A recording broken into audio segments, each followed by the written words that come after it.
Hey guys, in this week's episode, we are talking about our favorite movies of 2023 so far as the summer movie season wraps up, before award season gets going.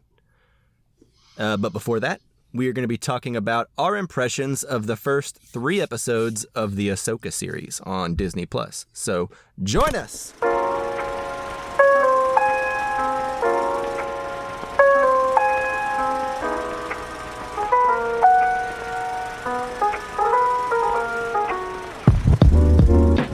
Hello and welcome to the Casual Cinecast, powered by Cinelinx. My name is Chris, and with me as always is Mike. How you doing? Are you ready for your countdown? Oh, I'm beyond ready. I woke up ready, and I've just been waiting on you guys all day. Wait, are you saying you dreamed your top 5 list? I dream my top 5 list every day of every year.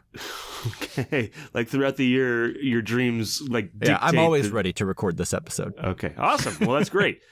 Because we're about to record it. Also with me is Justin. Are you ready for the top 5 of the year so far? Yep, I've been poring over my private ranked letterbox list, rearranging, swapping, switching, Shifting, debating, moving. Yeah, all of the above. So I'm excited. Awesome. I'm shifting as we speak, so we'll see where we end up. Yeah. I'm still making last minute tweaks. What about you, Chris? Can we watch one more movie, guys? I mean, like 2 hours. We'll postpone it. We'll record in like 2 hours, guys. What do you think? Yeah. Sounds good. I need to catch up on The Flash, so Yes. just in case. Blue Beetle. It's true. Although Blue Leave Beetle no might stone be better than unturned. Flash. Yeah. All right. If this is your first time listening, normally we start off every episode in a section called News on the March, where we talk about film and TV news, or more realistically, just the movies and TV that we have been watching and also want to talk about for you to listen to. Then we move into our feature review. Just kidding. This week we're counting down each of our best films of 2023 so far. So we are well aware that this is a weird time going into the 9th month of the year, but award season's about to kick off, and there's been plenty released so far to talk about. Absolutely, and one of the things we love to do here on our podcast is, we like to talk about Criterion movies as well. We call them casually Criterion episodes. We usually do them every other week. We've been a little bit weird about it the last month or so, but that's okay because summer is always a complicated time. Yeah, we don't do this for a living, so we get there when we can. My guess is that in about a week we will do Mishima, My Life in 4 Chapters. But how we each selected that is that we each picked a movie. We picked a topic. We each picked a movie based on that topic, and then we put it out onto the interwebs. X. I really don't want to say X, but we put it on X, and we let you guys vote. How do you guys feel about X? X is the worst. I feel weird at work when I pull up X. I feel like I'm looking at like a porno site, or like somebody's like looking over my shoulder, and it's just this big X. And anyways, that was my rant. Yeah. But yeah, we love to do this, and we will be doing it soon. Yeah, That's right. And as you said, or maybe we're reluctant to say, you can follow us on X at Casual Cinecast. That's the best place to follow us. That's where we post our polls and any other thing that we might post. You can message us on there, ask us any questions about the movies we're reviewing. You can also email us at casualcinemedia@gmail.com. Then, of course, if you haven't done so already, you like the show, give us a rating, give us a review on whatever platform you listen to podcasts on. Yeah. Please and thank you. Okay. Seems like we have a lot to talk about, so are we ready to get into News on the March? Let's do this because it's going to be fun. All right, here we go. Starting I'm going to hold you to that, now. Chris.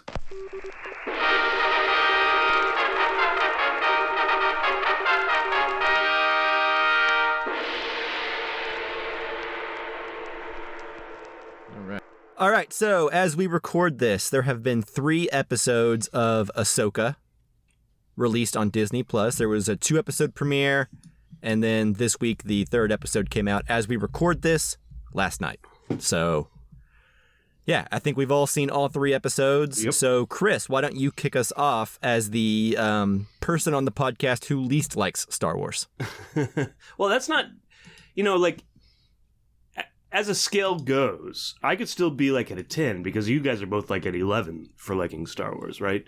So I can still love Star Wars. You guys just But you don't. I don't. If you did, you'd be 11s like us. Yeah, I see your letterboxd ratings. Well, we've had a whole discussion about how my stars are all sorts of wacky anyways. Yeah. So, Ahsoka. I have seen all of the lead up to Ahsoka, which would be, like Rebels, Clone Wars. I don't think I've actually seen all of Clone Wars. I've seen all the Ahsoka Clone Wars, is what I would say. And then that last season that they did was really good. But the Rebels was really good, and all leading up into this, and then of course the Mandalorian. We also have Ahsoka in there, kind of laying groundwork for what happens in the show, and a lot of the show is really, really great. It looks great. There are some really. I've seen a lot of people. I wish we had recorded this last week because now it's my I feel like I'm saying things that I've heard everybody else say, right? But I have heard a lot of people say the lightsaber battles aren't very good, and I tend to disagree with that. I like the lightsaber fights. I think that they are the best they've been since the movies. But yeah, I like the way the episodes look. And you guys are gonna gush about it, I think, here in a little bit. So I'm just gonna say what I did not like about it as much, and I'm not sure why it came across this way. Or I think especially the first 2 episodes in this third one, there's for me, kind of a pacing issue. Like when I used to do theater, depending on the director. But the director would snap their fingers at me, or at the cast, all right, come on guys, let's keep it moving. You got to fill in the gaps, and I really feel like when they talk in the show, there's big gaps in the middle or holes in the middle of these conversations. It doesn't feel like they're actual conversations, if that makes sense. It doesn't feel like 2 people talking to each other. I like the actors that are in this, but there's something going on there that it feels weird and off to me about the acting and the way that they're performing. And I think it has more to do with direction than anything. But yeah, that's kind of the thing that holds me back from really loving this show. So I'm going to toss it over to Justin. How do you feel about that? And what is your overall thoughts? Well, my overall thoughts, as with all Star Wars that's come out that we've discussed on the show, so pretty much love it. I'm just in that mode still of just being overall positive and not really worrying too much about criticizing or overly critiquing Star Wars things. No, not saying that's right. That's just where I am mentally. So I've enjoyed it. These 3 episodes have been great to me. I've actually rewatched episodes 1 and 2 to get ready for the third one, just to put it back in my head again and go into it. I guess just with, 1 and 2, I almost got so excited about them that I missed stuff or felt like I didn't even comprehend some of what I watched. So I rewatched already. I do feel what you're talking about on occasion, Chris. I'm not sure it's every scene, but there's one scene in particular with Ahsoka and Sabine around a table in the ship, and I think it's in episode 1 where they're talking, and it's almost like they're holding for a reaction, for the audience to laugh or clap. No, well, I mean, I guess, but that could be it. But it's almost like they're holding for a character reaction before they speak. Mm-hmm. That's really the only scene where it stuck out to me. I wouldn't say it's an overall problem. I just noticed it in that one scene. I felt it a little bit the first time. I noticed it more the second time.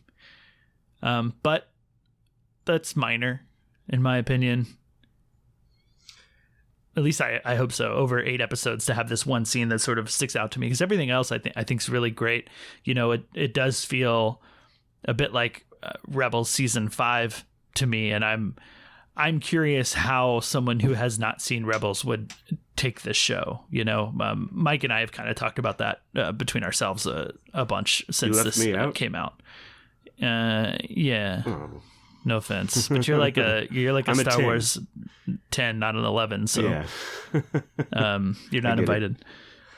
But no, it's I'm curious about that. But like, for a person who has seen everything, this is so satisfying and cool to see all of these things from animation and characters come to life and continue their story, because the way that Rebels ends, it left me wanting a lot more. And it obviously, the very final scenes of Rebels established that more is coming. And I'm just hyped that we're finally getting it. So my excitement can't really be overstated. And that's where I am. I can't wait for the next episodes. Mike, where are you at? Yeah, so... Yeah, I mean, like, as Chris pretty much said, I am usually very positive about Star Wars, although I try to critique it fairly, even though after we get done recording, I usually revert right back to not caring about those critiques and just being all in on said thing, right? Yeah, I think you can critique something and still enjoy it. Yeah, and still be a fan of it. Like, you know, I critique The Rise of Skywalker all day and night, and I can objectively look at that movie and be like, yeah, that's not a very good movie. But I make these bargains in my brain with myself to like it, and I do. Yeah. So that said, yeah, I've been waiting for years for a Rebels follow-up. I really liked Rebels. I really liked the Clone Wars. And I've liked, for the most part, all the live-action shows we've gotten. I mean, there's been some weak points, like Book of Boba Fett. While I don't think it's as bad as everyone else says it is, it's not the highlight of what Disney Plus has been putting out, right? Sure. I think with Star Wars in particular, people have no chill. Sure. Like, if it's the slightest bit bad, in a lot of people's eyes, they treat it like an objective failure. Right. You know what I mean? Like, it's either perfect or it's horrible. Yeah, it's got to be a 10 no matter what. If it's a 9, I'm using a lot of numbers in this podcast, but yeah, if it's not if it's not perfect, then honestly, the first trilogy was not perfect. So, no, but yeah. Rose-colored glasses, you grew up with it, nostalgia, etc. Right? So yeah, I've probably really no enjoyed Star Wars. Ahsoka's first 3 episodes.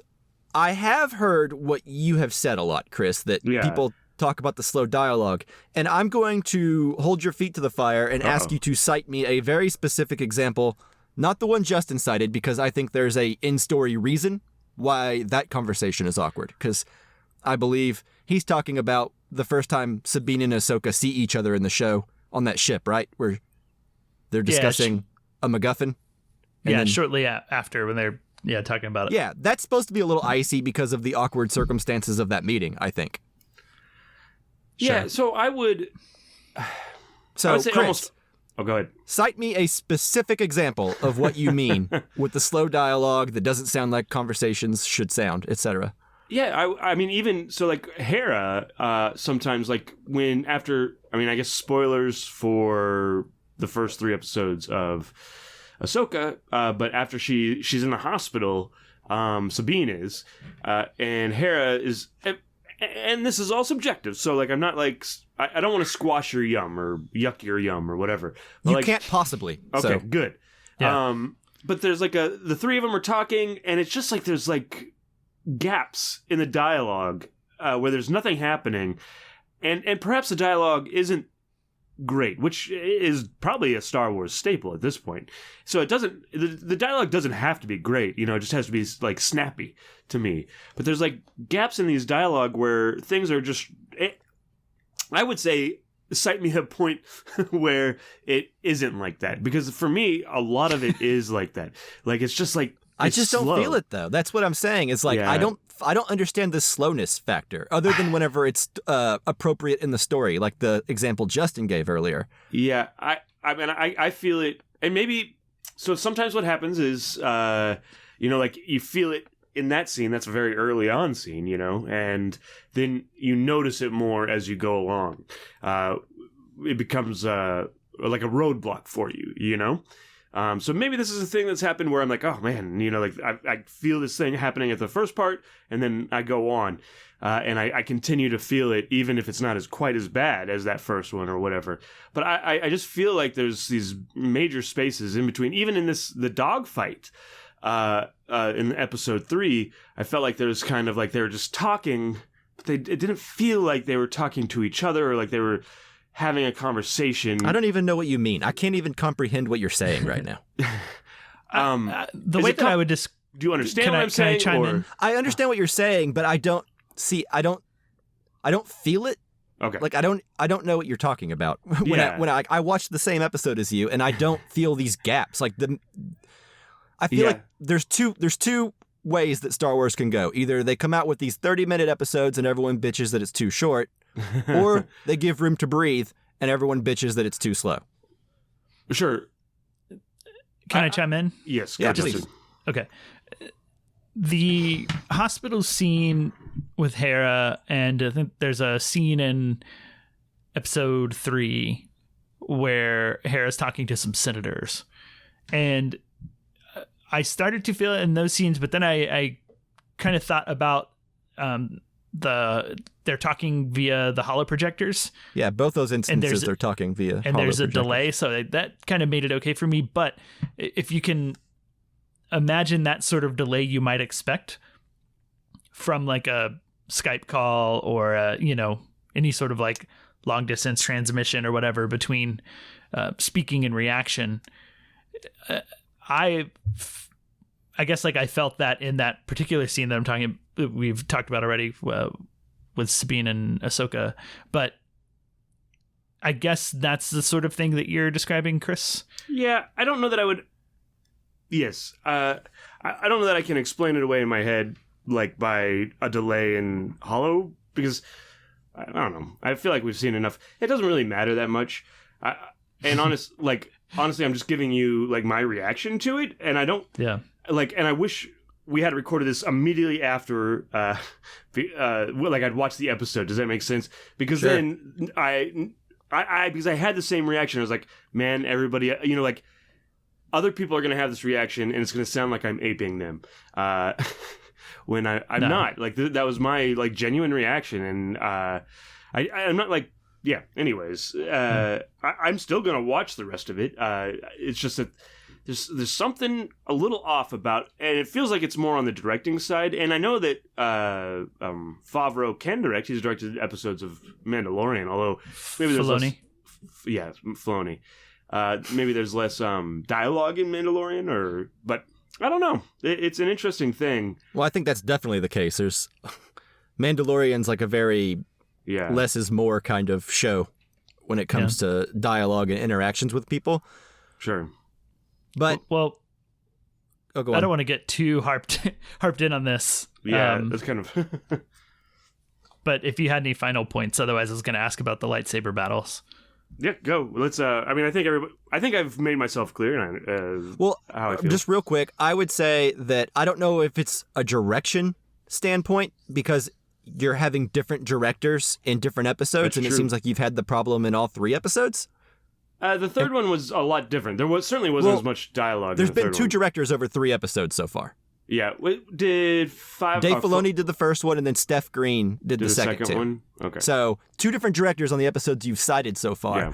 So I think if there's anything, it's probably an editing issue. Yes, like it does feel like there's like 1 or 2 seconds after they've delivered the line where they could have cut, but they left it on. Does that make sense?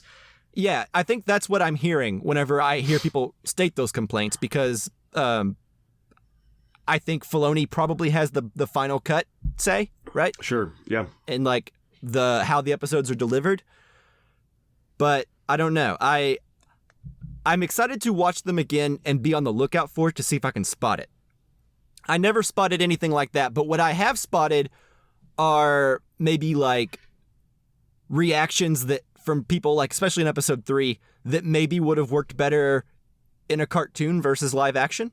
Yeah, I'm wondering how much that fits into it as well. Like, there's one part in episode 3 where, like, Hera comes on, and, like, again, we're in spoilers, where Hera comes on and is like, sorry, the New Republic won't help, I asked, or whatever. But the Senate denied it. And then, like, Sabine says something like, the Senate, or whatever, like, and that's kind of, like, all her line. She just, like, states the name of the thing, the name of the Senate, and then, like, says it like a question, and that's like the end of the line. Yeah. Whereas like in a 22-minute episode of a cartoon, I probably wouldn't blink an eye. But in a live action show, I'm like, that's your whole line. Yeah. It is weird how your expectations change from a cartoon. Right. So I think there's maybe a learning curve for Filoni there. I think maybe dialogue or like natural sounding dialogue isn't his forte, but I don't notice the pacing issue, but we can move on. Yeah. And natural sounding dialogue is not a staple of Star Wars. So it doesn't have to sound natural. You just kind of have to cover it up with something else. And you got to get like a Harrison Ford that's like being real goofy with it. Like, I think in the original trilogy, if you hadn't had Harrison Ford being like as charming as he is, I do think it may have fallen a lot flatter. But anyways, that's neither here nor there. Tell us about the lightsaber battles, Justin. Yeah, well, I mean, I was going to ask Mike because I think if I'm mistaken... Oh, no, Chris, you said that you liked them. Because I haven't noticed anything weird. I saw that comment, too, on a clip before the first and second episodes even premiered. And so I was kind of on the lookout for it, even. And I felt they were cool. Like, this is maybe a little post-battle, but there's a moment where... Ahsoka's chasing down a person who's thrown their lightsaber, and that person like force pulls the lightsaber back to them, and it's like it's spinning and gonna hit Ahsoka, but it's coming from behind her, and she just without looking dodges out of the way, just enough. It's not even a dodge; it's like a lean. Yeah, it was really cool. I actually saw a comparison to, I guess it was Clone Wars, where Anakin does the same thing, so they're leaning into that. Yeah. But there hasn't been much lightsaber. There's been one?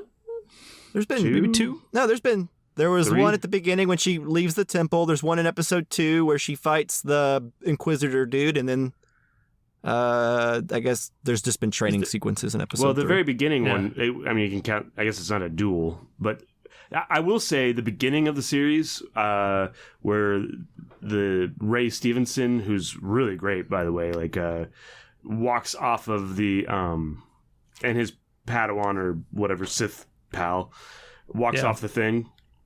That whole sequence is really good. I like that. Yeah, I don't count that as a lightsaber battle because it's not like a duel, right? Okay. Which you said, right?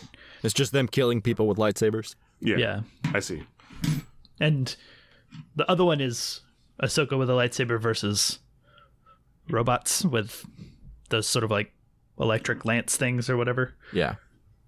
Not quite lightsaber battles, but sure. Close enough to where I counted it, but I take your point. Yeah. But Mike, did you any issues lightsaber battles or action in general? No, I think it's a good blend of kind of the ambition and like the craziness of the action sequences in like the animation with like brought into live action. It's like a natural extension. Obviously, it's not going to be as crazy as like a movie lightsaber fight, like the prequels where they have months to prepare. You know, like it is a TV show. So that said, I think they're doing pretty good. You know, I think it's better than the lightsaber fights in Mandalorian or what duels we've had in the Mandalorian. But on the flip side of that, my boss actually watched the first episode and he said that the action felt slow to him. So the action felt slow? Yeah, he said it felt slow. I don't know. It's like you had with the dialogue, he had with the choreography. And I've seen that same complaint.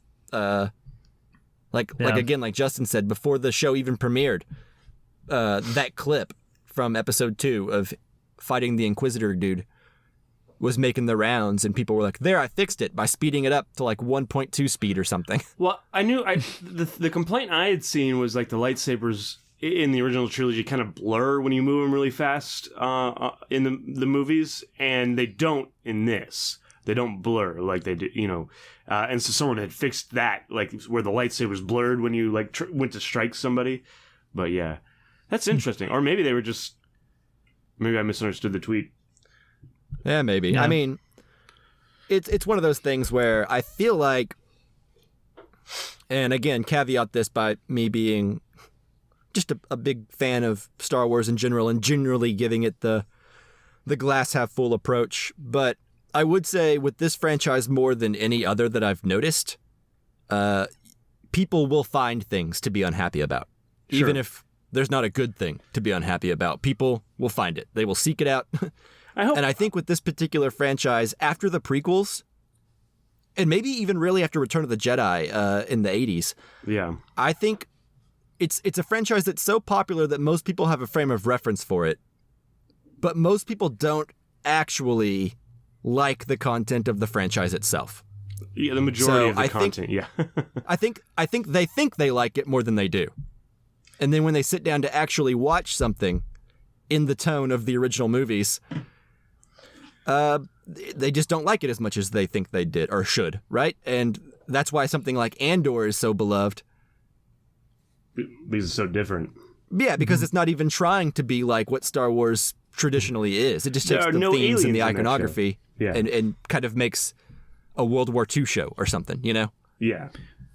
Yeah. There's a weird thing, too, with lightsaber battles across all of Star Wars, right? Like, they've evolved quite Yeah. a bit. Like, if you look at the lightsaber duel between Obi-Wan and Vader in the original, Yeah.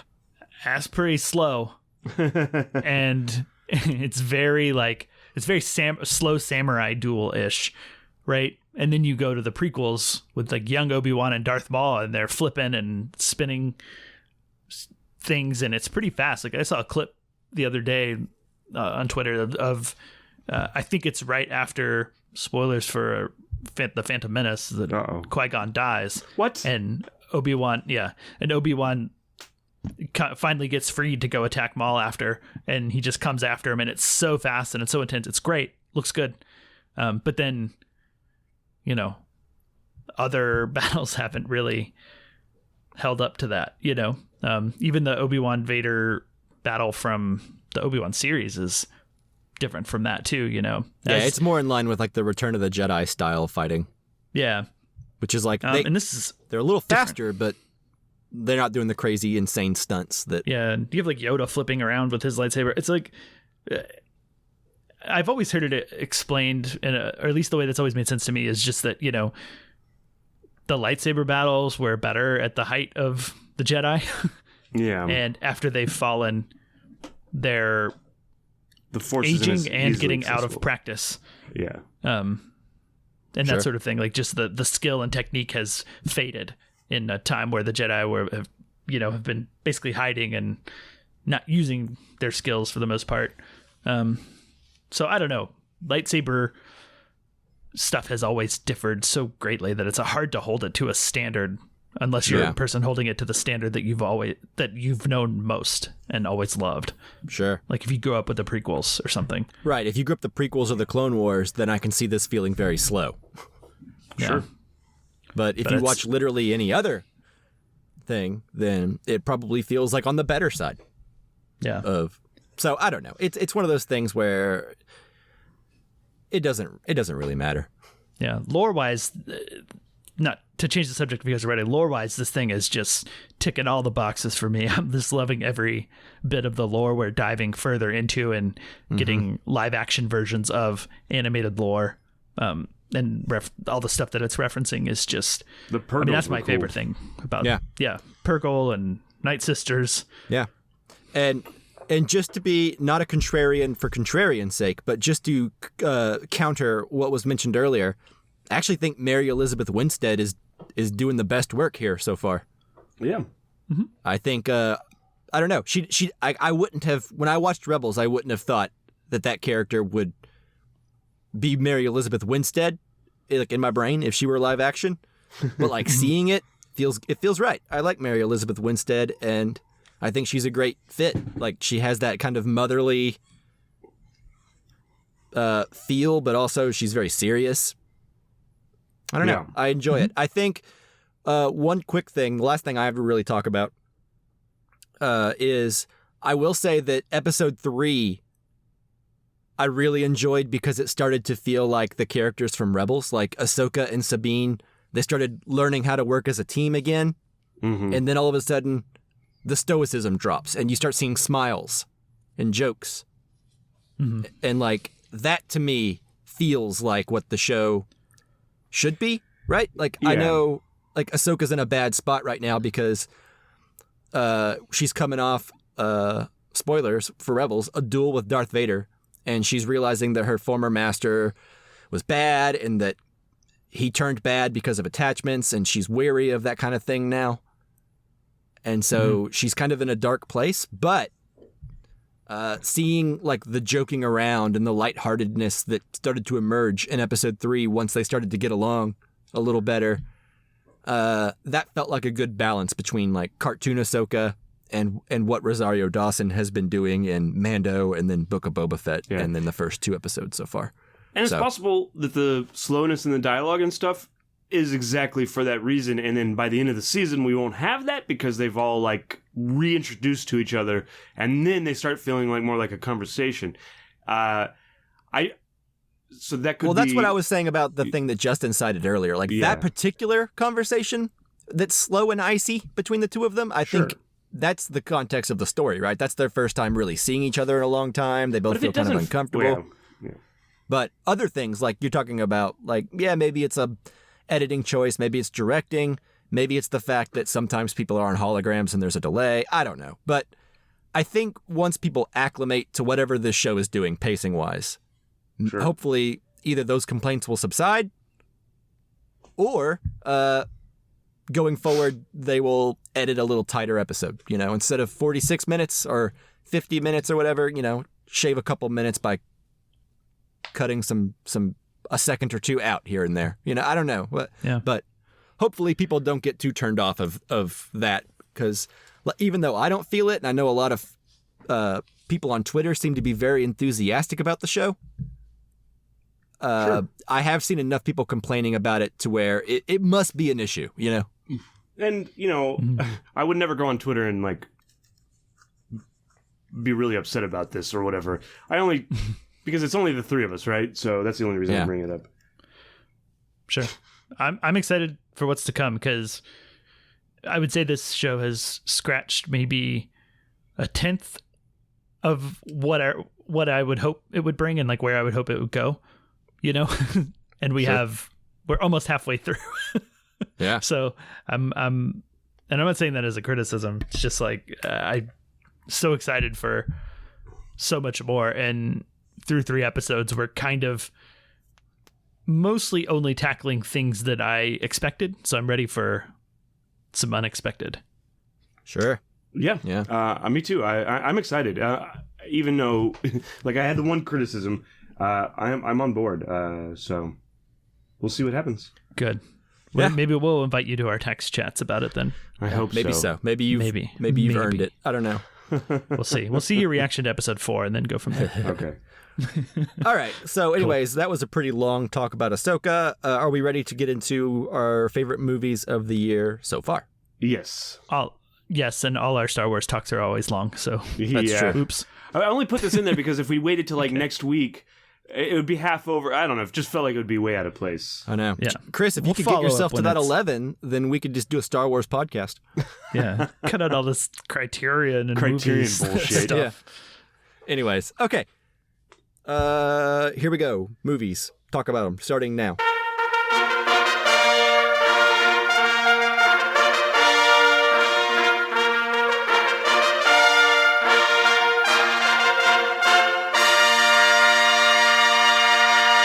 All right, so just to lay a little groundwork for this section. So we're each doing our top 5 of 23 so far. We're going to each start with our 5th. We'll go me, Chris, then Mike, each of our 5ths, then each of our 4ths, 3rds, 2nds, 1st, so on. And if early on someone names a film that's on someone else's list later, they're going to speak up, interrupt, whatever, pause the conversation there. And we'll move on to the next item. And pick that discussion back up later. Yeah, that's so right. That's how this will work. Yeah, and I am willing to bet there will be more than one duplicate. Yeah, we I probably think just so. have the same 5 movies, just in different orders. Possibly. That's That was a big worry of mine when Yeah. doing this, but we'll see. Well, thank goodness we're not doing a top 10. Indeed. Indeed. Okay, so Justin, why don't you kick us off with your number 5? Okay, so my number 5 is a film that I had not heard of until it dropped on Netflix unceremoniously. Yeah, like films tend to do on Netflix. But this is it's an animated film. I just thought the animation style looked cool. Like I said, I hadn't heard of it, hadn't heard anything, but it just intrigued me. I thought it looked pretty cool. And maybe it's the part of me that enjoyed the animated Arcane series that Netflix did, because the animation kind of reminded me of somewhere between that and Spider-Man Into the Spider-Verse. So that's literally all I had going for it. But it's a film called Nimona. Yay. Keep going. Keep going. It's not no one else's list. Okay. So what I really liked about this film, it's set in a sort of unique world that I hadn't seen before. That is it's a mashup of like a medieval fantasy world. Your favorite genre. Yeah. If it was only that, I might have liked it less. But it's also modern. So like It's almost sci-fi too. Fantasy sci-fi. Yeah, maybe even a little future-y. So the story is that there's this village, this kingdom, whatever you want to call it, that's surrounded by walls from a monster creature that was defeated by one of the villagers, who has essentially become like a god at that point. And after they defeated this monster, they developed a group of knights that were bloodborne into knighthood to protect the kingdom, as well as constructed these big walls walling off the kingdom from the rest of the world. And in the sort of like prologue beginning, they explain that there's been a knight that is being invited into the knighthood who's not of blood relation. And fast forward to when that knight is an adult, they're getting ready to be knighted officially into the knighthood. And this is not a spoiler, promise. This happens very early. The queen is killed during the knighting ceremony, and it looks as though he is the one to do it. So everyone thinks he did it. He has to go on the run. He did not do it. It's pretty obvious. Spoilers. And he's got to kind of prove himself, but he befriends this young girl who also thinks that he did it, who is just in love with being rebellious and villainous. And she thinks he's this villain that she wants to like be his partner, be his like sort of like henchman sidekick. And from there, it's this sort of like emotional but funny wrong man sort of buddy story that was really not only just like entertaining and funny, but it had a lot to say that I think is really, really important in these times. A lot about some of the issues that we face that I could see someone watching this and feeling like this is on the nose. This is like maybe a little too pointed or something, but it also feels like one of those issues that we've reached a point of like, you kind of just need to say it clearly and loudly at this point without question. And so I was here for the ultimate messaging of this movie. And it moved me. It brought me to tears at points. I thought it was really, really great. Have either of you guys seen this movie? I have. No, I actually haven't even heard of it. What? Oh, Yeah. really? Yeah. I talked about it in our podcast chat, but looks Yeah, like I you know. don't I read it. mean, I saw you guys talking about it, but I haven't seen a trailer. I don't know who directed it. Didn't even know it was out. I'm unfamiliar with like the writers, directors, as far as I know. They did But that's awesome. It's on Netflix. That means I can check it out pretty easy. Yeah. Mm-hmm. It's very easy. It's 101 minutes, so it's really short. It's not It's good. It's fun. not difficult to knock out at all. I As well, like it's it. important and emotional. It's fun and funny and entertaining the whole way through without compromising that. Chris? Yeah, I agree. It's not on my list, but it's close. Yeah, and I really enjoyed it as well. So, I I'm glad that it gets your recognition from it. Yeah.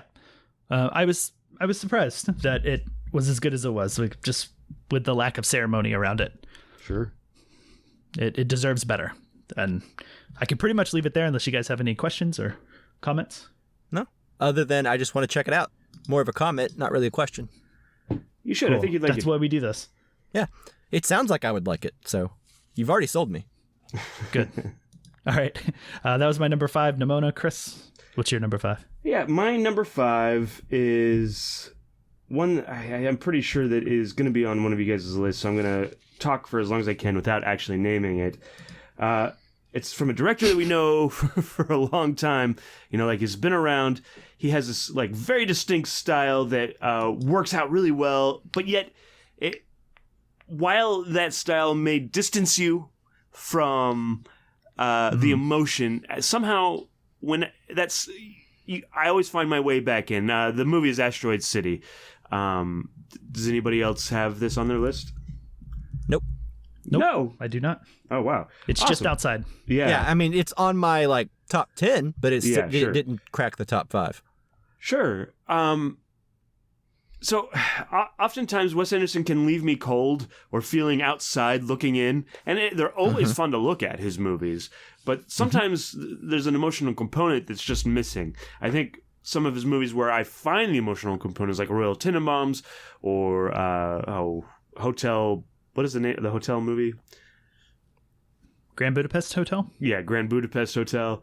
And this one, they all have this emotional component that, like, kind of draws me in and makes me appreciate both things more, the style and this emotion that is kind of distant, but at the same time kind of... There's this end sequence. You guys have both seen it, right?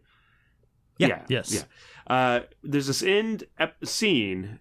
It's kind of a weird, because it's like a movie or it's a play within a play. So there's a bunch of weird things going on. But the scene at the end actually has Margot Robbie, who I'm sure is going to come up later in this episode. But she gives this great performance in this, like, little 5-minute scene, kind of like explaining the whole thing, you know? And it just, it feels so great to watch this movie and to watch Wes Anderson, to connect with Wes Anderson's films. You know, like, I always appreciate him, but I don't always connect with him, if that makes sense. And this one I did, and I found it really touching and moving. What do you guys think? Yeah, I agree. It's pretty good. I liked it much better than his last outing, The French Dispatch. Sure, yeah. But not quite as much as, like, some of his, like, highest highs, you know? But I would say this comfortably fits kind of in the middle of my favorite Wes Anderson movies, which is to say that it's very good. Yeah, I also really liked it. I think emotionally speaking, it's one of the films of his, from his recent stuff, that's worked the most for me. Maybe the most since Darjeeling Limited. More so than Grand Budapest? Grand Budapest just doesn't hit me emotionally that much. Like, I find it entertaining and very funny. I find it very bittersweet at the end. Like when it ends and it starts kind of wrapping up, I'm like, oh, that was sadder than I expected. Yeah. I mean, bittersweet is a pretty big emotion throughout Wes Anderson, but I don't know. I feel this distance that Chris was talking about really harshly, even in films that I enjoy, like Grand Budapest. Maybe Fantastic Mr. Fox is the exception to that. But I think what works emotionally about this is that the majority of what we're seeing is like a representation of a play, right? Mm-hmm. Yeah. And so that distance that is there and can be there is sort of explained in a way that makes it feel more organic and allows me to think about things differently in an acceptable way, I guess, or in a way that doesn't feel like I just don't feel for these characters, because I'm watching actors perform things. And so really it gives a bigger excuse to dive into all the subtext more than the surface. And that really worked for me in this. and something I really appreciated, on top of being visually entertaining and quite funny at times. It had its cake and ate it too. Yeah. Agreed. Also, the best alien I've seen in a long time. Spoilers for Asteroid City, but... Yeah. the funniest alien since the ones that walk across screen and signs in Scary Movie 3. Yes, agreed. All right. So that's Asteroid City is my number 5. Mike, what is your number 5? All right. So my number 5 is a film that was not on my radar for a while. I mean, I saw the trailers for it, but I didn't think the trailers looked particularly funny or good. So, but then it came out, and then word of mouth kind of got out, and I was like, hey, people are really liking this. And then I saw it. I saw it opening night with a decently sized crowd, and there were lots of laughs, and like seems like they were really responsive to it, and I had a good time. And this is a film that is, I would say, a comedy, like an action comedy, from the directors of a film that I really enjoyed called Game Night. Oh, yeah. And that is Dungeons & Dragons: Honor Among Thieves. Oh, man. This is one I didn't see, but I've wanted to because I've heard it's really, really fun. Yeah, it's just charming. It feels like just like a nice, easygoing comedy that, even when the jokes that don't land, like they're not like they don't feel like they're punishing you. It's like a team up movie. There's lots of fun banter back and forth. All the actors in it are really charming and funny.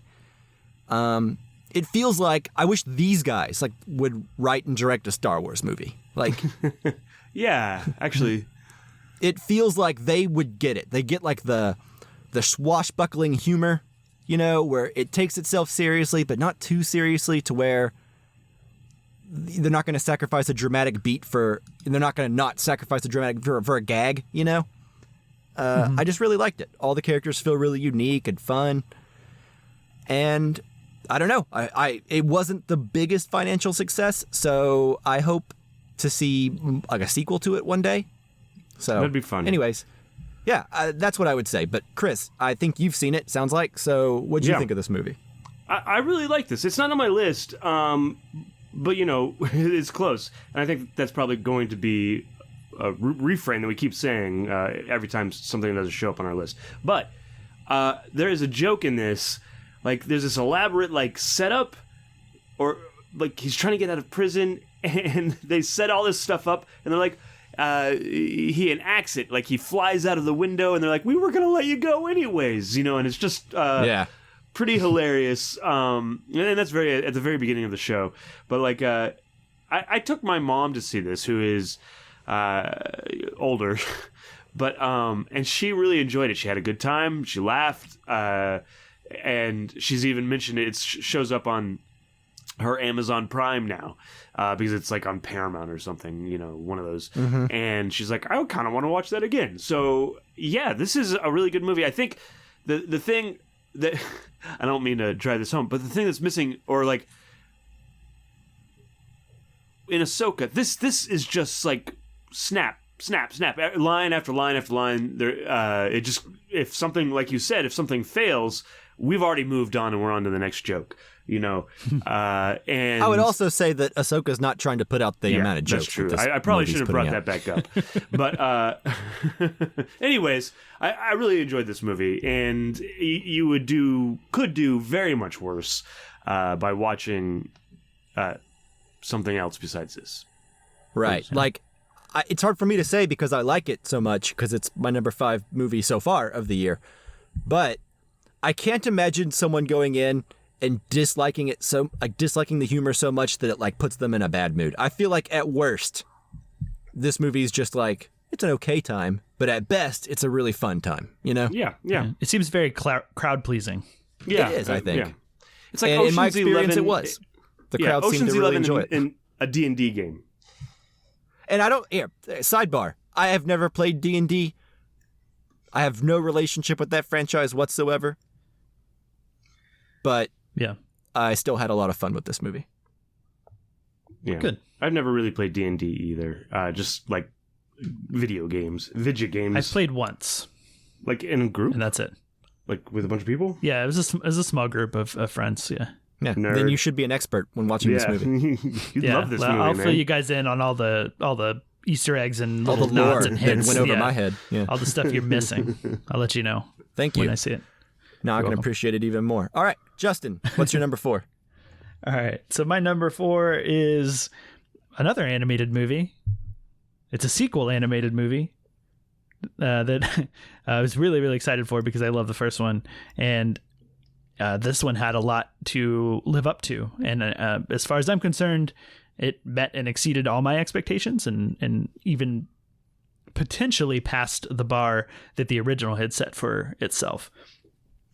The only, I guess, hesitation is that it's very much a part 1 of 2. It's very much a to be continued. It feels like A real half a Dune story. situation. Yeah. Yeah. So we'll see how that goes whenever the third installment in this franchise comes out. But it is the Spider-Man Spider-Verse franchise. What is it called? Spider-Man Across the Spider-Verse.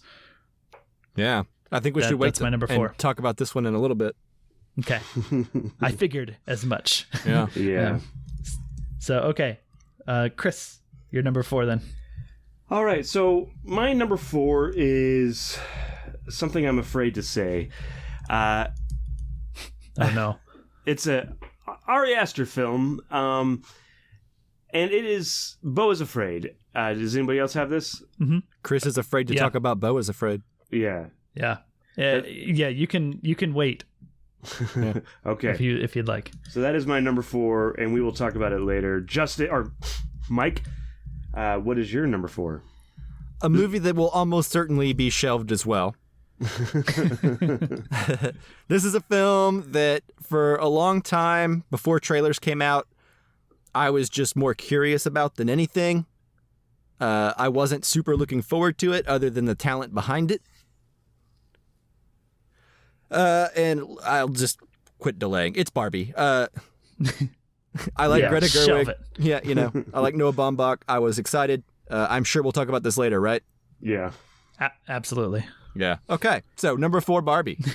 Justin, what's your number 3? Cool. My number 3 is also Barbie. So Oh, wonderful. Do we I still don't need to know. hold on, Chris? No, it's actually my number 3 as well. Oh, wonderful. okay. Beautiful. So let's talk about it now. Okay. So Mike, why don't you like this movie very much since it's your number 4? Why do you and hate it's it? clearly Why our are you number a 10 3? and we're 11? Why are you getting all I this don't know. energy? I guess what I would say is, for all the charm this movie has, and it has plenty, there's also some stuff that like kind of doesn't always work for me humor-wise. There's a little bit of like Ryan Gosling, although I think he's great in this movie. There's a little bit of like actors trying to be adorable happening that always just kind of rubs me the wrong way. It's like Justin, like when you said that like you watch movies that take place in like castles, or like medieval type movies, you always are kind of kept at a distance from it. Yeah. That's how I feel whenever I see like grown men behaving in silly ways. Yeah. But that's like a very minor complaint, and I've only felt it a couple times during the movie. I think it's a really great movie. I think it's good. Solid 4 out of 5 stars, Yeah. Mike, you and I had a Barbenheimer episode where we talked about it. It's Chris is kind of the one that hasn't voiced his opinion. So I'll be brief and then I'll hand it off to you, Chris. Okay. But yeah, this is a movie I was very excited about because Greta Gerwig, she hasn't missed yet. Granted, she'd only done 2 films as director before this. I'm honestly shocked this is not your number 1. I was I know what expecting his to have number to one hold is this now. conversation for a while. It's contentious. It's tight up there, is what I'll say. To be honest, with my final 3, they I could think we really have the go in same any final order. 3, Justin. Yeah, it's possible. I just have a number 1, and all the rest of them are pretty interchangeable. Nice. Okay. So, anyways, yeah, this I enjoy that this movie, I think, checks all the boxes of being a movie adaptation from a line of toys and being fun and silly and entertaining. Maybe it's more adult and teen oriented than I expected. I expected for sure. less jokes that were gonna just fly over kids' head, and less, and in general, just less plot that would fly over kids' heads. I expected it to maybe have some nods to adult stuff that kids might not get. I didn't expect an ongoing gynecologist joke. Yeah, and like it's very much PG-13, which surprised me, and it was also surprising with how much this film has to say socially, and says it well. And again, like Nimona, it says it without ever sacrificing being silly and fun and entertaining. Yeah. Maybe to a better extent even than Nimona, and maybe to one of the best extent I've ever seen of making a film that does everything like this one does. It socially made me angry and also aware, and also made me just like cry for the characters and for just the themes of humanity that it touches on. And then it made me laugh out loud and just made me kind of visually in awe at times. It just kind of like does everything, which is I laughed wild. and I got choked up. Yeah. So Chris, what are your thoughts? I think while you were talking, I thought of a good comparison would be, because this does have a lot of issues, but at the same time, it doesn't sacrifice the movie, the fun. One of the movies I would compare it to is How to Blow Up a Pipeline. The movie has issues like flaws or Or issues tackles issues. It's tackles issues. Okay. Similar to like How to Blow Up a Pipeline. They're like, it's obvious where How to Blow Up a Pipeline is coming from, but it's a good movie. Despite that, does that make sense? It's a good thriller despite all these, like what it's trying to say. Despite the fact that it hates men. Yeah. Well, sure. Yeah. That's a joke. But so it's like I'm enriched. It's like a great meal. I'm enriched by what it's trying to say, and then at the same time, I'm having a good time, like laughing and having a good time with it. It's not like forcing these issues down my throat. Does that make sense? Where it's like it's not a kale salad with bland grilled chicken to be healthy. Like you have to eat your veggies. A great meal that happens to be good for you. Yeah. Sure.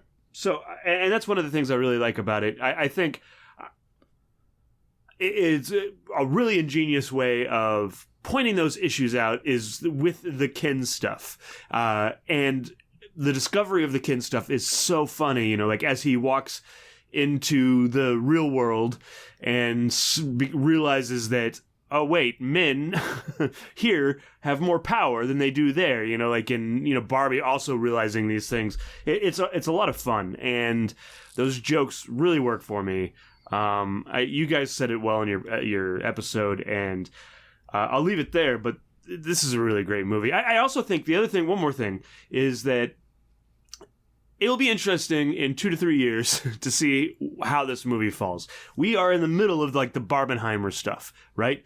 So like it is hard to have perspective on those two movies, I think, because it's such a big deal right now. But in a year, in 2 years, it'll be interesting to see how we feel about it as a society and just personally, Yeah. I think the main strength of this movie is it's so much better than it has any right to be. Like whenever they announced a Barbie movie, I was thinking, oh, like a Transformers for Barbies. It's just going to be nonsense, Yeah. And the fact that this movie was written and by Greta Gerwig and Noah Baumbach and directed by Greta Gerwig just made it like so much better than like it could have been. And now I know like Mattel's gearing up to do like a Polly Pocket movie and like every other toy they have in their archive, and I just can't help but sigh at the lack of lessons likely learned. Yeah. From the success of Barbie, Yeah, but it does make me... Greta Gerwig is doing a project that I wouldn't normally be excited about, right? She's doing the Lion, the Witch, and the Wardrobe. Yeah. But because I'm kind of bummed about that, to be honest with you. Yeah, but I was bummed about her directing Barbie, too, Yep. So I think that she has earned the something about the doubt, the Benefit of the doubt. the benefit of the doubt. Yes, Yep. she's earned that you from go. me. So like, who knows what the line in the wardrobe will be? And I look forward to seeing it. You know, good or bad, either way. I'm excited to see what she does. Yeah, same. Yes. Okay, Cool. so I believe it's my number 3 now, right? Yes, sir. Yes, sir. Okay. So here we go. This is a film that, again, I wasn't super looking forward to, other than I heard about its existence, and it's a franchise that I had kind of long since been out of the loop on and stopped caring about. But then word of mouth got around. It was good. My girlfriend wanted to go see it, so I was like, sure, let's do it. And Hi. it ended up being really good, and that is Teenage Mutant Ninja Turtles Mutant Mayhem. There you go. Yeah. Nice. And this is a film that when I walked out of the theater, I wouldn't have told you would be on my top 5, but as I started tallying the numbers and going through my log, I realized that I realized that it kind of had to be. And this is a movie that's just great. Jackie Chan voices Splinter, and it's been a while since I've seen Jackie Chan in anything new. I don't know what the last new movie I saw him in is, but God, that guy's funny. Like, he's just a funny, like, his delivery is funny. He's like the best Splinter ever. Here's another great thing, is that in all the iterations of Ninja Turtles that I've seen, which is all of them but the Michael Bay, I was born in 87, so I was like prime age for Ninja Turtles. I had all the action figures. I loved them when I was a kid. It's not a franchise that kind of aged well or like kept going as I got older, so I kind of fell out of it and hadn't thought about it very much, you know? But of all the iterations that I have seen of the Ninja Turtles, includes the cartoons, the initial 3 movies, that CGI remake they did in the mid-2000s. They have never felt like teenagers. Yeah. They always just, like, the teenage aspect of the Teenage Mutant Ninja Turtles was always, in my opinion, very underexplored. Sure. Yeah, was this your thoughts when you were like 7? No, but... These aren't teenagers. But I've had them over the years. Yeah, And, I like to imagine 7-year-old Mike just being just like, these don't seem like these teenagers. don't seem like teenagers. Yeah, even though to me at that age, teenagers felt like adults, you know? Yeah. Yeah. This feels false. Yeah. Yeah. Anyways, But go ahead. here's what I will say, is that 5 minutes into this movie, after you start hearing them talk and everything like that, you start to realize what the other iterations of this IP have been missing. And that is the teenage element of it. They, something, I think I saw an interview with Seth Rogen, who produced this movie. And he was saying that one thing that he learned while working with Jon Favreau on that live action, quote unquote, remake for Disney that he was in, is that Jon Favreau had him and his co-stars kind of in the same room when riffing off each other. Sure. Yeah, that makes sense. Like, they don't record their dialogue in like a booth by themselves. They record it in the same room. That way they could perform across from each other and kind of feed off each other's energy. So he took that and he put that into this movie. So in this movie, you have the cast members, when like the Turtles specifically, when they get excited, they start talking really rapid fire, really fast, and they're talking over each other. And like, there's often like huge segments of this movie where they're all talking at once. Unintelligibly. Or like, you can hear them, you can have to like separate them out, but yeah. Yeah, but like, it's not distracting. Like, it's like, and every voice is very unique and they sound like kids and they're into the things that kids would be into. And, you know, you have a villain in Ice Cube who plays Superfly, which fans of the old cartoon may remember that or may not. I don't know. But, I do. Which is great casting because Ice Cube can be simultaneously very funny and also very scary. Mm-hmm. And anyway, I just think the cast is really great. This version of it, the animation is really cool. You could definitely tell they were inspired by the success of the Spider-Verse movies. Sure, but yeah. doesn't quite feel like ripping them off either because it's also taking it in a different direction, I think. than the Spider-Verse movies. Like the animation works very hard to seem unpolished. Mm-hmm. Like nothing's symmetrical. People's faces are a little like crooked and off sometimes, but I don't know. I just think it's really fun. It's short. It's like an hour and like less than an hour and 40 minutes, I think. Yeah, it's just in, out, fun. Yeah. Anyway, Chris, what do you say? Sorry, I interrupted. Yeah, I agree. Justin, have you seen this? I don't.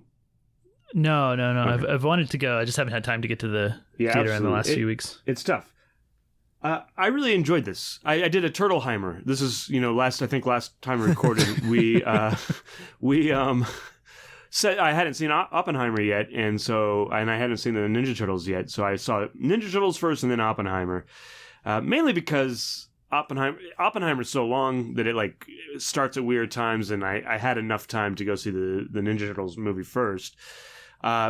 Everything Mike says is right, because it rings true. Everything, especially about the Turtles, rings true in the way they act, and the way they talk over each other, and sounds like high school, and my group of friends, in high school, where we'd get excited and talk and do all sorts of crazy stuff, so it feels really true. I think the third act, a lot of times with these movies, there's a big thing that happens at the end, and it kind of loses what the first part of it set up, it's so grounded, and then all of a sudden it gets really big. But that's a problem with the genre, as opposed to this movie specifically.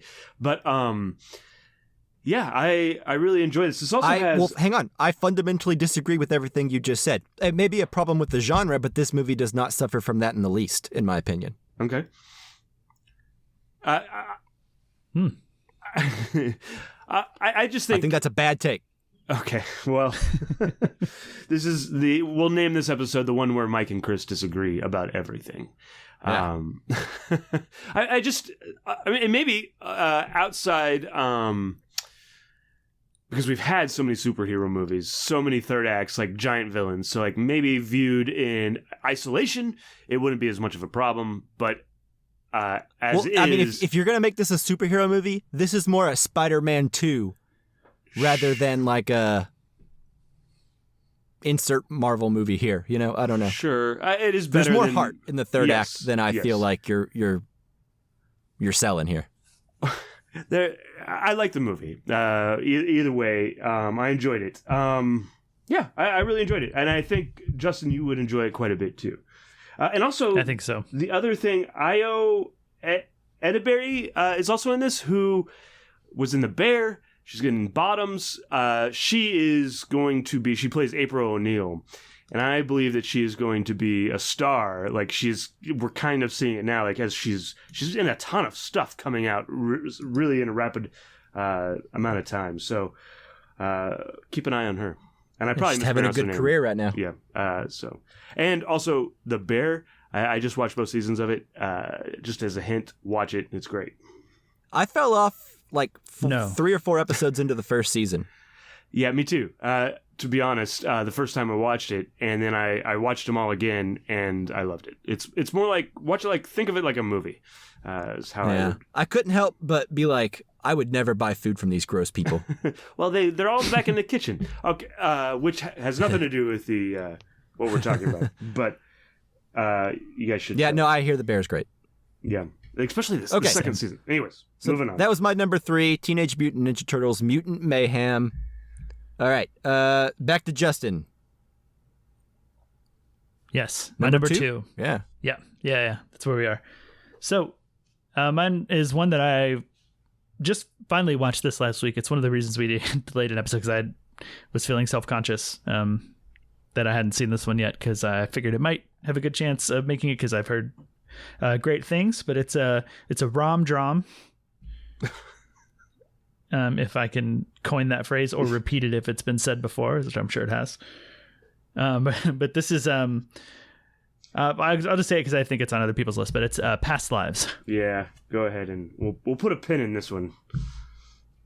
Okay. All right. So that Past Lives is my number 2. Chris, what is your number 2? I'm just gonna say mine because I know we will be talking about it later. It is Oppenheimer. Mm-hmm. Yes. So, Mike, what is your number 2? All right, it's a movie that was referenced earlier that I put a pin in, and that is Spider-Man Across the Spider-Verse. Nice. Yeah, I mean, I agree with everything Justin said earlier. I think it improves on the first one. The only way it doesn't improve on the first one is that it's not a full story on its own. Sure. But Yeah. everything else is like dramatically better on something that was already very good. The animation is better. I think the performances are better. The story is more interesting. The world is just full of crazy Easter eggs. The first one I don't think ended up making it on my top 10, but I know, Justin, you really liked it quite a bit.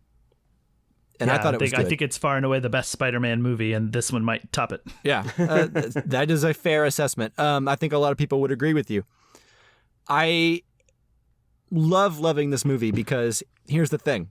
Although they are very beloved, I don't particularly like Phil Lord and Chris Miller's stuff. Yeah. I think a lot of times it's too meta and lacks the heart that is needed to really sell me on something. Like, I'm thinking of the 21 Jump Street and 22 Jump Street and Clone High from back in the day. Clone High is great. You take that back. It's good. Yeah. It's been a long time since I've seen it. But actually, they did a reboot I watched a of it. few of them when the new one launched on HBO. Okay. Yeah. I can't remember what other movies they've done right now, but I don't Lego know. movie? Did you say that one? Yeah, Lego movie. It has good heart, I think. It had some heart, you know. I thought it was the best product movie until Barbie came out, and now I think Barbie kind of accentuates the stuff that I didn't like about it. I don't know. I think sometimes they're too meta for their own good, right? But Yeah, for something like Spider-Verse, I think their particular style, along with the heart at the center of it, blends together in a way that feels really good. Yeah. I'm finally able to get there where everyone else has been since like 21 Jump Street. I feel like I'm finally like, oh, this is exceptional. This is good. These guys are great, you know? Right. Yeah. And I like being there. And I'm hoping that continues, or maybe that I can go back and rewatch things like Lego Movie or whatever, and then find that heart to call it great instead of just good, you know? Yeah. That said, hold your thought, Justin. I'm so sorry. Sure. With the caveat that, like Justin said, the third one hasn't been out yet. It was supposed to be released in March. Now there's 2 strikes going on. Maybe a third one on the rise. So who knows when we'll actually see it. From my understanding, they delayed this, but like they haven't even started on this film. So like Yeah, it that's was kind of going what to I've get understood delayed. too. Huh? That's what I've understood too. Yeah, it was going to get delayed with or without a strike. So Yeah. So anyway, Justin, what were you saying? Well, I was going to say that one of the things about this movie is it's a sequel, and I think unlike a lot of other sequels, maybe you guys can correct me, but it's one of the few I can think of where the time that has passed and the age of the characters, I can feel it. Like, it feels like a more grown-up character and a little bit different than the first one. makes sense. Yeah. Which maybe I'm kind of thinking of that because as we talked about in our last episode, Shazam was a film that I think failed miserably by just kind of repeating a lot of the same stuff. You mean Shazam 2? Shazam 2, yes. Yeah, thank you. This one, I think, is another thing that makes this exceptional, is that I really feel like the time has passed and the characters have grown some. Yeah. Which is subtle, but good. Yeah. And one thing that I really absolutely thought was great about Across the Spider-Verse was how much they bend over backwards to make you like just love being around Miles' parents. That was what I feel like, every character gets like something to do. Whereas like I think most movies like this, the parents are kind of like kind of naggy and annoying, and like they're the ones that kind of prevent the heroes from doing what they want to do, or you know what I mean? They seem like an obstacle. agree. Whereas like now I want them to be happy in this movie. Yeah, it's so great. They have this depth, so they aren't just there to prevent Miles from being happy or doing what he wants to do. Right? They are there, and they are characters. They're 3-dimensional. You know, we understand like they're being pulled in different directions, and I think that is the thing that this movie does better, so much better than the first, is it really gives depth to the parent characters. And I really appreciate it. If anything, that is what I like the most about this film. There is one other thing that I really like about this film. You're talking about the Easter eggs. There's an Easter egg that I saw on Twitter, or X, the other day, where... like in the background of one of the shots, like there's Spider-Man trying to drink from a straw with his mask on. And it's just so dumb. But like, it's amazing that that's in there. I don't know. Like, it's funny. Yeah. Yeah. Yeah. I will say, back to the previous point, just how many times in this film did you find yourself slightly urging Miles to not go do something? You just listen to your parents, dude. You're with them. You're like, dude, just stay home, man. Yeah, I was like, you're breaking their hearts, Miles. Even though you know it's like necessary, and in other movies it would feel like the right thing, unequivocally. Yeah.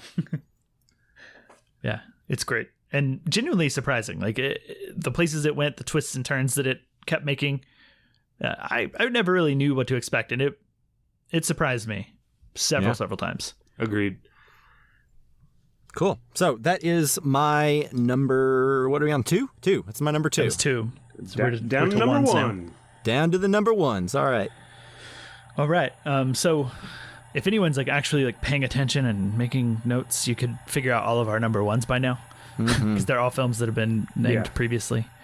So mine has been named previously. It was Chris's number 4. My number 1 is Beau is Afraid.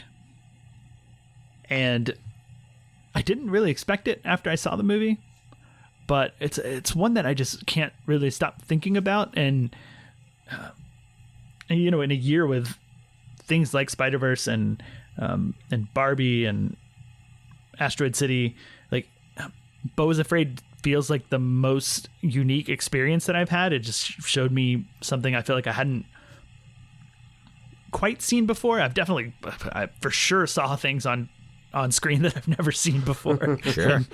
We'll never see again. It encapsulates a lot of the vibes of like some of my favorite Charlie Kaufman films. Things like Synecdoche, New York, where it's like sort of surreal, but just seemingly designed to just constantly keep you and the main character full of anxiety. And I just think this film is so effective and interesting, and one probably more than any other I haven't stopped thinking about and stopped trying to figure out and decipher. And I've had other conversations about other films this year that were, really fun. Talking about Barbie, talking about Oppenheimer, Spider-Verse. We talk about like, this was fun, this is really great, and like this one is probably the most like stimulating in terms of like, there's a lot I don't know and a lot I don't understand, and I have fun trying to talk it out and figure out. And for that's why it's kind of my number 1, even though earlier I said that the 1 through 3 are pretty interchangeable for me. Really, and we'll see where I'm at by the end of the year. Maybe something's past these. Maybe Barbie jumps ahead of this by the end of the year. I've had more time to think about both, but this one is just so unique and so I don't know, so effective that it's hard to ignore. And I fully enjoyed, if not watching it the entire way, I've enjoyed thinking about it ever since I walked out of the theater. So that's where I'm at. Yeah. Yeah. Beau's Afraid is like, to me, it's like you ever have like a nightmare, but you kind of like, after you wake up, you like poke and prod it. Afterwards, you're still like, man, and then this happened in my head, and you're like, you kind of want to try to relive it. It wasn't pleasant when you were having it, and when you woke up, you're like, oh man, I'm scared now or whatever. But then you kind of just you keep it and try to like replay it in your head, and that's what Beau is Afraid is like to me. It's not very pleasant to watch. There are parts of this movie that are more pleasant than others. But you are so full of anxiety than when watching it. Just like with Charlie Kaufman, I worry about the director of this film. Like the writer of this film. I'm like, man, I hope that they're okay, because and I'm sure they are, or I hope they're getting help or whatever. But like they are putting some things on screen that, well, maybe I should get help because they speak to me. Like this anxiety and this terrible stuff that happens. I don't know. It's really interesting. And you're right, Justin. There are things in this movie that we are likely to never see again on screen. And I think it's pretty ballsy, pun intended, to put those things on screen. So, yeah, I really like this movie a lot. Yeah, same. I have thought about this movie often since we did our episode on it, and there are certain sequences in this film that I think are just absolutely incredible. I really like it. It's probably going to be in my top, or at least it's in my top 10 as of now. By the end of the year, maybe not. Didn't quite crack the top 5, but I agree with you that it's like so unique, so interesting. Joaquin Phoenix is giving a great performance here. Ari Aster is kind of challenging himself and doing something new, versus like the stuff that he's known for so far, right? Like Hereditary and Midsommar. Yeah, there are, I think, segments of this movie that I think are like all-time great stuff. I don't know that it comes together in a way to where like I'm quite as enthusiastic about it. I think maybe it is like 20 minutes too long, but at the same time, I wouldn't want to shorten it because it is such a unique vision, right? Like you're taking on a ride. And I don't know. I think it's great. It's a movie that I want to see again because I feel like there's a lot of clues like sprinkled throughout the movie that I only kind of caught in like thinking back on it. And I'm like, well, I bet if I go back there now, I would see some stuff sprinkled in that would kind of shed light on the third act a little bit, you know? Yeah. I agree. And I think in thinking about him, I've discovered some things and kind of unlocked some stuff, but that's a discussion for a different time, of course. But I also feel like it's impossible to really get everything from one viewing, and I've only seen it once. Yeah. So it's very dense. I think it will give more on repeat viewings and get better as well. So it's like another plus for the film. Like I can't imagine this film getting worse on a second viewing. Sure. Right. I think this is another one like Barbie.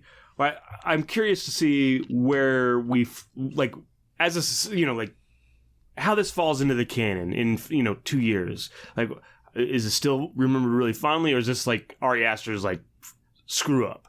Like where does this fall into the history of film type of thing? It's certainly to me it's not a screw up, but yeah. Yeah, I think in terms of like, critically acclaimed or like art house cinema, this is maybe the one I've seen that has the most potential to withstand time. But I could be wrong. You mean of this year? It's of this year, yes, yeah, not of all time. Yeah, of all movies you've seen. This year specifically, yeah. This is the one that really cemented art house cinema as 2001, Seventh Seal, Persona. Get out of here. Breathless. Yeah. 8.5, all those just schmucks compared to this. In 100 years, we'll remember none of those, and only Bo is afraid. There'll be a new religion. Okay. The Bo religion. Anyways, okay. I hope not. I hope this doesn't amass any sort of following that brings anything into real life that exists in this movie.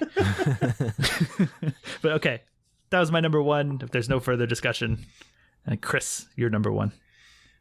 All right, my number one has already been mentioned. It's a movie by Celine Song, starring Greta Lee, Tao Yo, and John Magaro, about these three people and how it's past lives. So Past Lives is about a Korean woman who at an early age moves from Korea to Canada and then to New York, but she has a very close friend in Korea that she had been connected with.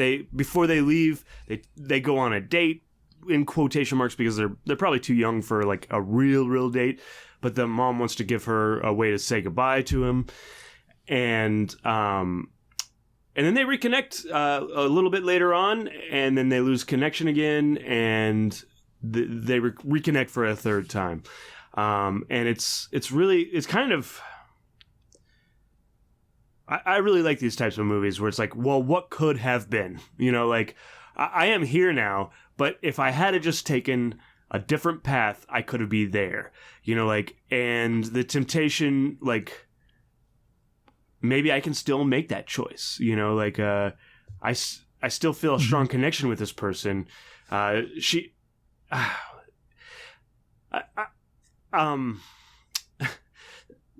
The main character in this is the actress that plays her is Greta Lee, and the thing that she's probably the most known for previous to this, or at least the thing I knew her the most for, is Happy Birthday Baby from what is that show where like she kept dying all the time?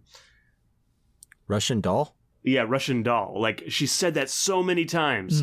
Like, yeah, I'd seen that, but I didn't remember that part. Yeah. Anyways, she is so great in this movie. All three of the main characters are really great. In fact, she is married, and there's a thing that the husband says at some point, because she sleeps and she dreams in Korean, and the husband is American or Canadian, I don't remember which one, but he's like, when you dream, there's a parts of you that I will never know. You know, like, I can never... You can be close with somebody, but you can never know all of them. And I think that's both, you know, satisfying and, like, really sad that you can't know all of somebody. You can be really close to somebody, but you can never quite know everything. And yeah, ultimately, this is a melancholic film to me that I love. Justin, this was your number 2, I believe. How did you feel about it? Yeah, I mean, a lot of the things that you're saying I felt. I think that, you know, we all have those what if moments, you know, in our lives, these sort of like crossroads and big decisions and things that happened, and you can imagine entirely different lives that you could have had. And this film is characters coming face to face with that and having to think about that. And I just find that theme in general of like the what could have been, the longing, am I in the right place, am I in the wrong place, do I regret my choices or the things that have happened to me that sometimes aren't in our control. Would I be happier? Am I happier now? You know, all of these questions, I think these characters are wrestling with pretty under the surface for the most part. And we even get the perspective of the husband she has in America, who she's ended up with. You get that sort of outside perspective of someone dealing with somebody that, you know, they don't know what they're thinking necessarily, and they don't know their wife is dealing with that and those sort of issues. So like his perspective I find really interesting, and maybe one of the things that really sets this movie apart from other things that I've seen that tackle this sort of topic and deal with this. But, you know, it's I think the movie's good. It's not super funny, but there are lighthearted moments and things that I found myself smiling and enjoying and just along for the ride and just really, really going with. And I think what's done really, really well is the connection and making us feel the connections between all of the characters and being on board with them so that when things come up later, you know, we're like fully invested in these characters in such a short time. I mean, I guess all good movies do that to an extent, but I think it's really, really well done in terms of the drama in this movie. Like it pays off really, really well. The way that they, even the scenes with the kids going on a date, like the way that, you know, a couple simple scenes, because that section of the movie goes by pretty fast. A couple simple scenes and like when they reconnect for, or later in the movie, it's like you feel it, you understand exactly, despite time and all that. So I was really impressed. I was moved to tears at maybe the final scene in the movie. And yeah, for sure, me too. And that final shot is just magnificent. Like I think there's a shot at the end that's all one take. It's not like super complicated of a one take, but it's really good. There's a scene in this also that probably gives me as much as anxiety as anything from Beau is Afraid as well. Which is just really, it's a tough. It's when is it at a bar? Yeah, we visit at the beginning of the movie and then we revisit it towards the end, and when you realize what's actually going on, and it's just so awkward. And at some point, maybe we can talk about this movie, because I think there's decisions that are made in that movie. Like, would I make those same decisions? I don't think. Anyways, it's very interesting. Mike, you haven't had a lot of opportunity to talk. I know you haven't seen this, have you? No. No. I was going to go see it in theaters, but then I just couldn't carve out the time. Yeah. I think... Well, hopefully we've sold it on you. I don't think we've spoiled much. Well, I've been doing my best to not listen. Okay. Because I'm already sold on it. Yeah. You're going to like it. I'm excited for you to watch it. I think... I also am excited for me to watch it. I think that, we talk about what will the future hold for this movie. I think that this movie, like out of the group, although it's an A24 movie, but like could be a Criterion Collection movie in the near future. So it's subtle and it's low key. It's probably the most down to earth like movie, like grounded in realism. Sure. That we've talked about is anywhere close to the top of my list. Maybe in terms of just films I've seen in general. Maybe like How to Blow Up a Pipeline is the other film that is like grounded in reality. Yeah, but it's Oppenheimer, I guess. Yeah, but both of those have these like artificial heightened stuff. Anyways. Yeah. All right. Anyways, so cool. Past lives. Watch it. Do it. Do yourself a favor. Cleanse yourself by giving a good cry. Mike, I think I already know your number one, but if you've been paying attention, you do. Yeah. Although I was paying attention, and for some reason, I didn't know Justin's number one. Go ahead, Mike.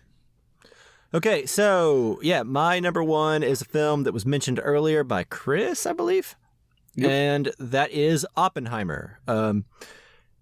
We just did a Barbenheimer episode, Justin and I, not too long ago, so I'll try to keep it brief. But Christopher Nolan is a director that has very high highs and then kind of some that don't quite get there for me. I like most of his movies, but, I'm not a big fan of Dark Knight Rises. I'm not a big fan of Interstellar. But then he'll turn around and do something like Dunkirk, which I think is incredible, or Dark Knight, which I watched again recently. Still holds up. Still a really great movie. Mm-hmm.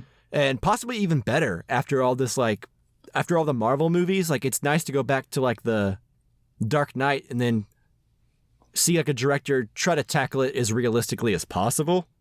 Sure. Given the subject matter. Yeah. But anyway, so Chris Nolan, very wildly successful director, but doesn't always work for me. So when this film was coming out, I was like, biopic, I don't know. But I ended up really enjoying this film quite a bit. It's long. It's a lot of people talking. The movie goes on like another hour after they create the nuclear bomb. Mm-hmm. So it's a movie that I don't know who I would recommend it to. Like, some of my coworkers thought it was boring or didn't quite like it. But to me, this is exactly what a biopic should be. Yeah. Mm-hmm. It plays with reality in some places to where things are shown objectively and then subjectively within the same scene sometimes. Cillian Murphy's great. You know, pretty much everyone's great in this movie. It's got everyone in it. I think it's awesome that this film was like shot in, I think, like 50 days. Really?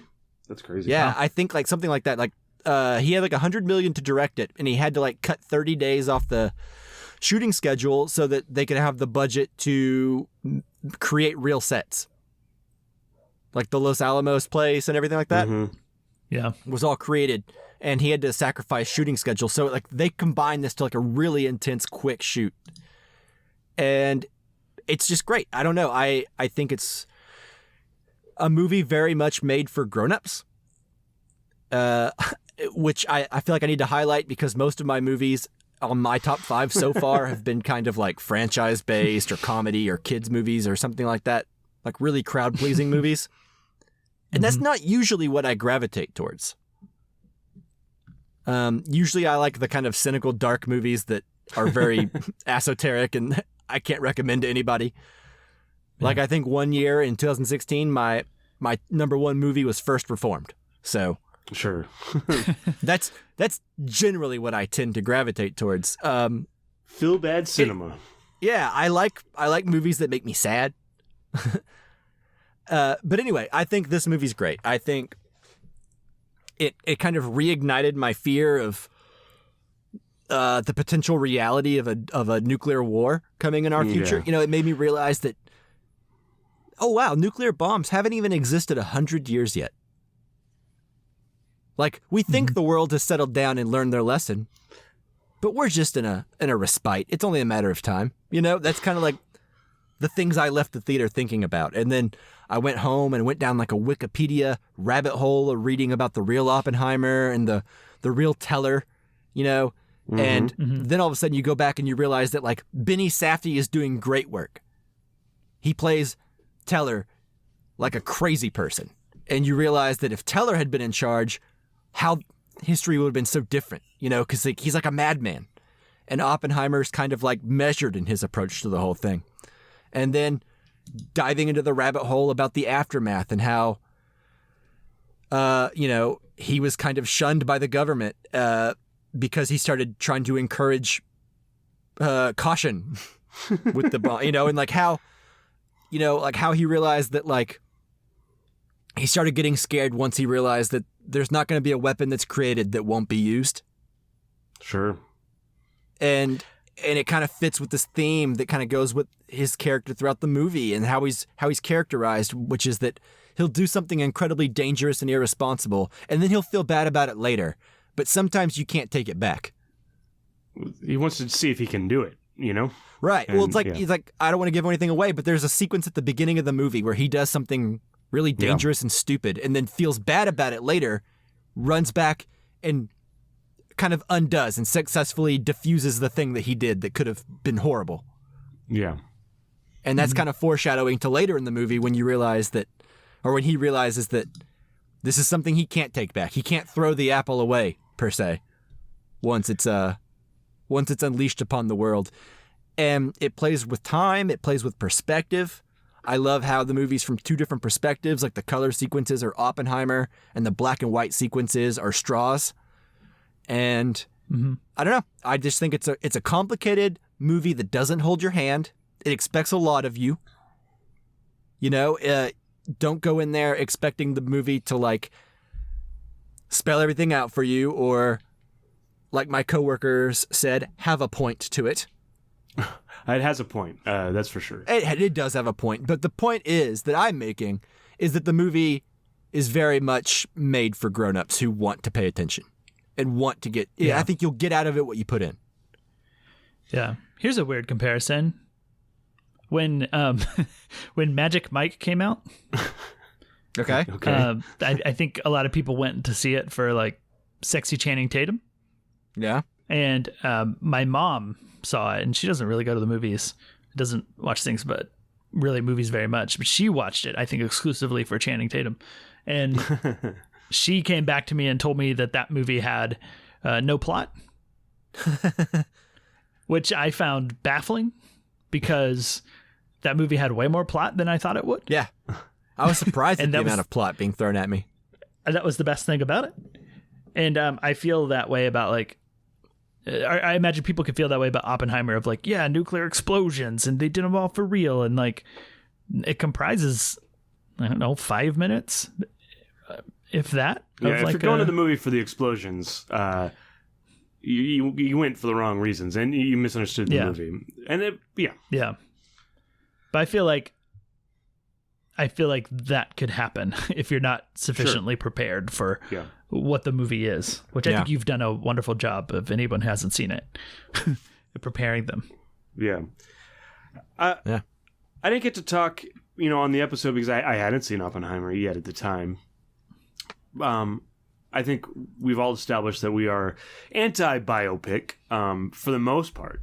But this is a movie that is a biopic, and it does cover a lot of time. Usually, like my feeling is like if you're gonna do a biopic, you pick like the most crazy week of this person's life, as opposed to I don't want to watch their whole life, But this movie does cover a wide swath of time for Oppenheimer, right? But there's a thing that this movie does that I feel like is different than most biopics. Most biopics is like. You watch this one like little moment in this person's life and it goes up and down and then we move on to the next. It's episodic. This one, you start at the top of the hill and Christopher Nolan, you're in a barrel and Christopher Nolan pushes you off the edge and you're rolling downhill the whole time, and moment after moment stack up on each other. We get to the nuclear explosion and then we keep going, so there's like there's this sense of movement that is happening that doesn't happen in most biopics, that I really appreciated for this. I think there are, it's interesting too, and I don't know if he did this with the casting for this reason, but every time a new scientist shows up, it's somebody it's like Josh Hartnett or it's Kenneth Branagh or whoever. So every time a new scientist shows up, you're like, oh, I know that person, and I think you're supposed to have that recognition, even though I don't know who the scientist is, because I don't follow those things as much, obviously, but like I still have a recognition, like, oh, there's Josh Hartnett or whatever. The person I don't have that recognition for, but I don't need it because all I need to do is see like crazy hair, it's Albert Einstein, does that make sense? Like I know who Albert Einstein is, like you don't necessarily have to cast him. I don't know who played him exactly, but like you don't have to do stunt casting, I think that this it was Colin Farrell, by the way. What the fuck? Played Albert Einstein. That's crazy. Lost again. You didn't know it was him. That Colin Farrell in his penguin outfit. Anyways, I really enjoyed this movie quite a bit. I like how it's not about the nuclear bomb. It's about pettiness, almost to a certain extent. Like, and how like you can move on to the next level of like science. Like you can be the smartest person or a person that has